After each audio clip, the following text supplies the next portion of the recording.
Hi guys, ఈ reel అయితే ladies కోసం కాదు, హిందువుల కోసం. లేడీస్ చూసేటట్టయితే స్కిప్ చేసేయండి.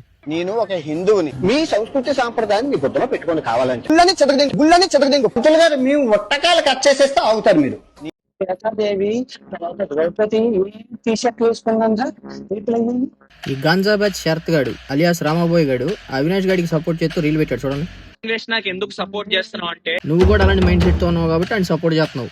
మన బ్రదర్ తప్పు చేశాడు అనుకోండి, చాలా పెద్ద తప్పే చేశాడు మామ, మొత్తానికే వదిలేస్తామా?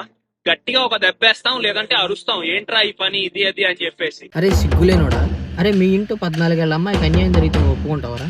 మన పురాణాల్లో రేపులు జరిగినట్టు మాట్లాడుతుంటే నువ్వు మళ్ళీ ఆడికి సపోర్ట్ చేస్తావు.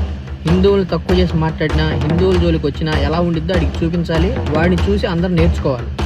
యాంటీ హిందువా? ఎవడు మామ యాంటీ హిందూ? వీళ్ళందరికీ అసలు హిందూయిజం గురించి తెలుసా? హిందూయిజం గురించి, హిందూ మత సాంప్రదాయాల గురించి, సంస్కృతి గురించి మీరు ఆ అవినాష్ గారు చెప్తే నేర్చుకునే స్టేజ్ లో ఎవడో లేడురా హిందువులు.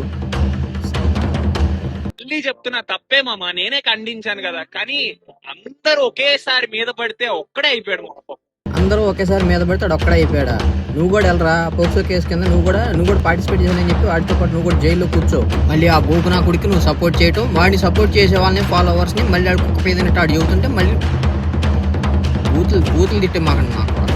నా ఫాలోవర్స్, నాకు ఫ్యాన్స్ లేరని నేను నా ఛానల్లో 100 సార్లు చెప్తాను. నాకు ఫ్యాన్స్ అంటూ ఉంటే కుక్క పీతినట్లు అని చెప్తాను. ఇప్పుడు వెళ్ళి ఆడిది